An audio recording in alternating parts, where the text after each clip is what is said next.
This game is a great example on how to take advantage of space and activity, so let's jump into that.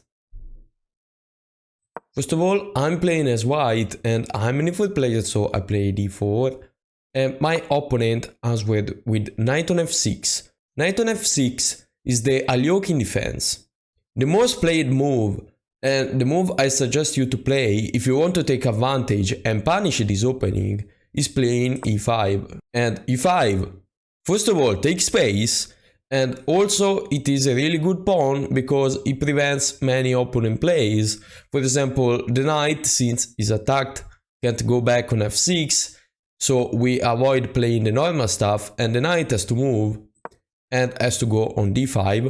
At this point, you can play many lines. You can play usually d4 or c4, but there is other stuff obviously. But the move I suggest you is playing d4. And the difference is that if you play c4, so let me go back, if you play c4, the knight has to go this way, and usually you have to play d4, but I feel like this is an overextended structure for white, and it's going to be hard for you to defend. So I wouldn't really suggest you to play this. Instead, just going back, you should just play d4. And the point is that after your opponent plays something, and usually they play d6 in order to attack the center, you're not going to play c4, which by the way is a line, is the best move. But there is a much more solid line which is pretty good and gives you a lot of winning chance in my opinion. And it is the modern variation with knight on f3. And this line has a point.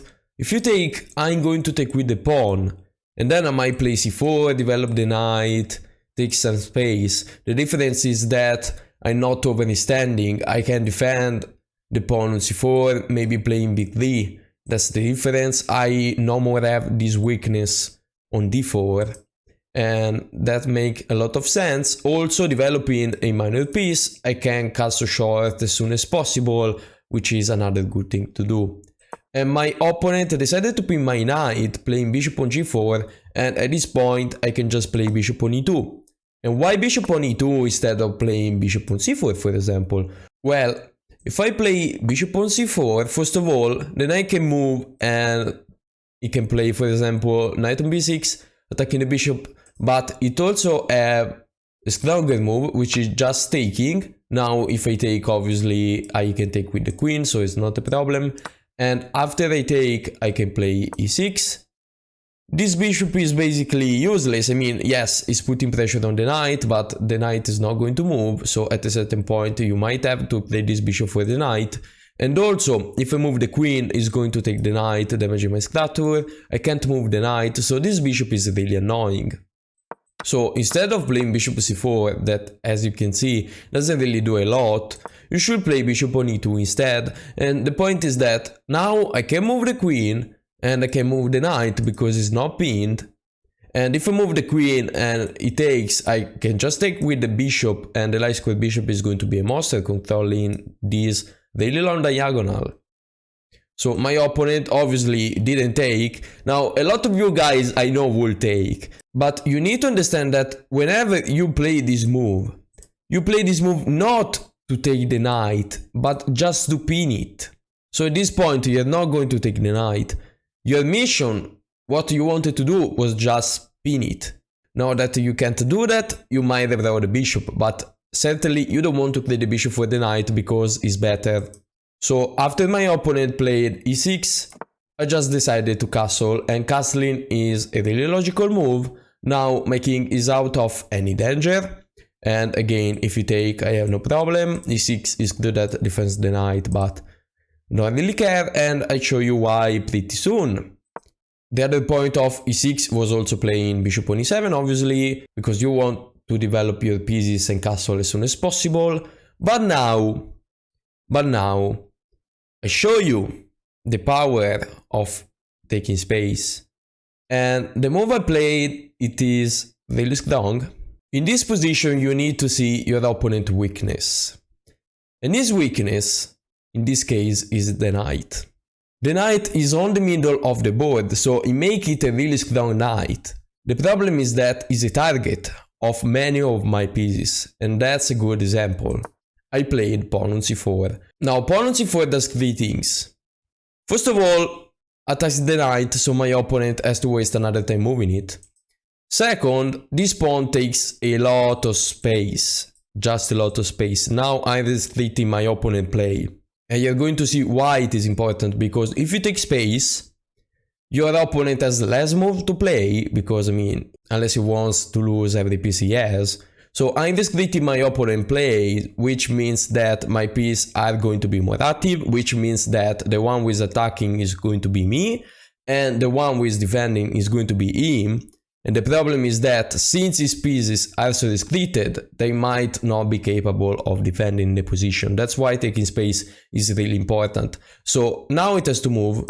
And yeah, the third thing is that playing c4, I open this diagonal and I use it in order to develop the queen. Now this might not be the best move, but yeah, in my opinion it makes sense, because I am restricting your knight once again, because if you move it, I'm going to take this pawn.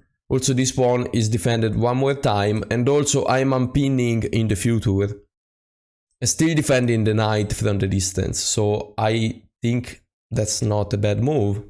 My opponent decided to take, and I took with the pawn, obviously. If I take with the knight, I just blunder the full bishop. So yeah, that's pretty much the only move, I believe. And now you really need to castle or to develop a piece. My opponent decided to play c5 instead, and I'm not so sure about c5. Since I'm up in development, as you can see, I already castled. You should really castle. You shouldn't waste time playing such a move, for example. Because at this point, I can attack you once again and my pieces become even stronger. That's why you should castle and put your pieces in safety. Now your king is just in danger. Yeah, you can defend with the knight. Now I have a lot of moves to play. As you see now, my position is pretty good. And why? Because his pieces are really restricted. Every move I'm going to play now is going to be designed to restrict his pieces even more, or to attack his weakness, because after you block this, the square becomes even weaker, because now the queen can't defend d6. So first of all, I play h3, attacking the bishop, and I have a point. If you take, I take, this bishop is just a monster, you can't take this pawn because your knight is pinned, and life is good, so you can't take, basically, as simple as that. Also playing h3, I gain a free time on the bishop, and I'm not going to be back rank checkmated in the endgame. So at this point, I played knight on c3, and knight on c3 has a point, because as I said, this square is pretty weak, so I might maneuver it somehow in order to get in, and that's really dangerous for my opponent. So he decided to castle, which obviously makes sense. At this point, you had to play developing moves, so you can't just push pawns, obviously. And yeah, computer is suggesting to play bishop on f4, which makes sense. I thought the move I played was stronger. I decided to play knight on b5, and the point of knight on b5 is taking advantage of this weakness, so I thought I was really clever with that. Stockfish is suggesting to play a6, just saying I literally don't care, your plan doesn't make any sense. In reality it makes sense, but probably not for Stockfish, but for the human being I think that's a really annoying move. Yeah, even my opponent didn't believe me, but yeah, this move is going to be really important for the future. Like, first of all, as you can see now, my advantage is almost +1, so probably this Stockfish miscalculated something, I don't know. Yeah, obviously I'm better than Stockfish, what can I say? But my opponent decided to play this move instead, which defends this pawn, it was under attack. And I mean, this knight now is just a monster, and I can keep defending it, and I'm safe. So the move I played is bishop on f4, which is basically forced, because my opponent is threatening to take the knight. I take, knight take, and the knight is hanging, and the bishop is hanging too. But he's also threatening, let's say, I play a random move. He's also threatening to take this pawn right away. Yes. The knight is hanging, but after I take, this knight is hanging and the bishop is hanging too. So that's really bad, as you can see. So going back, the move is bishop on f4. And this time, if you take, I take with the bishop, defending the knight, and if you take this way, I just take, and I mean, I have no problems, everything is well defended. My opponent played rook on b8, which again, I don't really understand it. I feel like it's pretty slow. I mean, as you can see, you see the importance of space. This knight can't move, can't go anywhere. This pawn is really good, this pawn is really good. This knight can't go anywhere. So as you can see, I'm the one attacking because he just blocked. So in the long run, I'm going to put so much pressure that my opponent can't defend. Because his pieces are so restricted that, let's say, at a certain point, since I have much more space, I can attack, for example, with 5 pieces. And my opponent can just defend with 3, for example, because he doesn't have space. That's why space is so important, and that's why I keep telling you this, guys, because you need to understand why taking space makes sense. Because at beginner level, no one does that. Like, let's say you play with black and someone plays white things, playing to fianchetto to the bishop in the first 2 moves.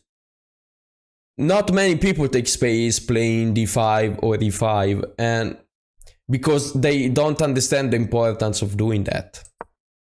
So now I play d4 again.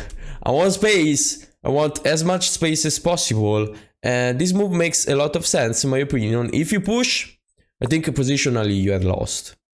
I can just put a queen on b5, for example, looks really annoying. Also says knight on b5. Yeah, this square is a great outpost for everything, and this pawn is really weak, and you can't basically defend it. This pawn is also really weak, so you can't really push the pawn. Instead of doing that, he decided to play queen on c6, and at this point I keep taking space, and the knight is really restricted. Now, I don't really want to take this knight, because otherwise what I'm doing doesn't make any sense. If I take this knight, I just help him, because I don't have this really strong knight. What I want to do is waiting for him to take, because at that point I would have a really strong pawn instead. So first of all, I played g4. And I played g4 because I thought it was pretty annoying, the pressure on this knight. So it made sense. The bishop has to go back, and now I'm trying to double rooks. He decided to take, and I can take with the pawn. And as you can see, yes, I no more have a knight there, but a pawn on d6 in this case looks like it is pretty strong. And remember that you can't really play this, because otherwise I just take with the knight, the queen is under attack, so you have to take back. I take with the bishop and I have 0 problems. So my opponent played bishop on d8. You see? He doesn't have space, he doesn't even know what to do. I mean, this is basically the only move. You can try playing this, but at the point I just push the pawn once again, and that's really bad. Now I played knight on e5, because my knight wasn't really doing too much. So what I want to do is trading, and I don't have a bad knight. And after I take with the bishop, I mean, I have 0 problems. As you can see, this pawn is still well defended. It's only attacked once at this point, and it's defended 2 times, so 0 problem. Yeah, he's trying to take space, but now it's too late. He attacks my bishop, I can just go back. On g3 because it is defended by the pawn. That's the difference. You might want to put the bishop on h2, but on g3 first is defended by the pawn, and second I can play king on h2 in the future if I want to run away. From any check, for example. Yeah, he's trying to take space, but now it's really too late. He played e5 and I played bishop on f3. Bishop on f3 is basically saying, come on, play e4. Because I don't care. And the point of playing bishop on f3 is that after they play e4, they have one more weakness. As simple as that. And this is weak, but also the square is pretty weak, I have to say. So I can take advantage of a lot of stuff. So as you can see, since I have a ton of space, this bishop is horrible. This bishop can't literally make a single step. I'm not going to move this rook, because this bishop is in jail, and I'm threatening to push this pawn, and since the bishop is on the 8th file, the rooks are not connected, which is another really good thing. So now he played rook on e8, which is a blunder.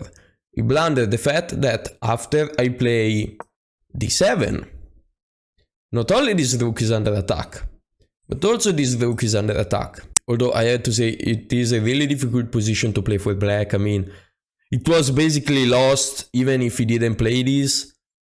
Because, I mean, black can't do anything, as you see. So now he sacrificed the exchange. That's basically the only way to not lose all the material you have. So I take the rook, he has to take with the pawn. And now, what can I do? Well, I can do a lot of stuff. He's suggesting to play rook a on d1. The fact is that I didn't really want to give him this, although it makes sense because then I have a really strong attack and it's over. What I play though is also pretty logical, and he attacks pretty much every weakness he has, and it is queen on e3. Queen on e3, put pressure on this pawn, put pressure on this pawn, and you're going to see my plan pretty soon, which is really strong. Simply taking advantage of all these weaknesses. So he played h6, and now I can play rook on d5. And rook on d5 does three things. This is hanging, this is hanging, and this is hanging. You know why this is hanging?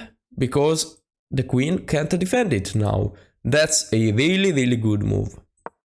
Now, he played bishop on g5, but I saw that, and the point of playing this move, as I said, is that this was hanging, so I can just take the pawn on c5. He decided to trade, but at this point, I'm up in exchange. My strategy is much better. This pawn is really good. I'm up pawn 2, so it's over. He tried to win this pawn. Obviously, I want to defend it somehow, and that's a way to defend it because the rook is pinned. And if I can trade more pieces, I am more happy, so I'll just take the rook. Remember, when you're up material, just trade. This endgame is completely winning, so you can just trade. I played before just defending this weakness. Is the only thing I had to defend, basically, so no problem. Yeah, I play this, which, I mean, doesn't do a lot. I can just do this. Okay, you are targeting this pawn, but after that, I can win whatever I want. I win this pawn too. He played bishop on f6, and now, how can you win this endgame? Think about it for a second. So, I have an exchange, I'm up a ton of pawns. I need to see what is my best asset in order to win this game, and it's not the rook. Usually in endgames, the most important thing are the pawns. And as you can see, this pawn is a pass one. And we know for the fact that if you push a pass pawn, a lot of time is going to be a winning move. Instead of doing that, there is also b5, which is even stronger. But I played c5. And my opponent resigned, and I'll tell you why. Let's say you take this pawn, keep pushing. You can have this pawn, keep pushing, and guess what? Now computer is suggesting king on g5. Is okay for you? King on g5. I make a queen. Take. I mean, yeah, we had the same pawn. I'm up a full piece. I'm going to win this, and I'm going to push this pawn in order to make a queen. Another plan is just maneuver this rook in a way that I can sack it, and trade this rook for the bishop. And after that I can make a pass pawn because I will still be up a bishop. So as you can see, it's absolutely over. And I think that's it for today, guys. If this was helpful, please consider giving a like and subscribe, and see you in the next video.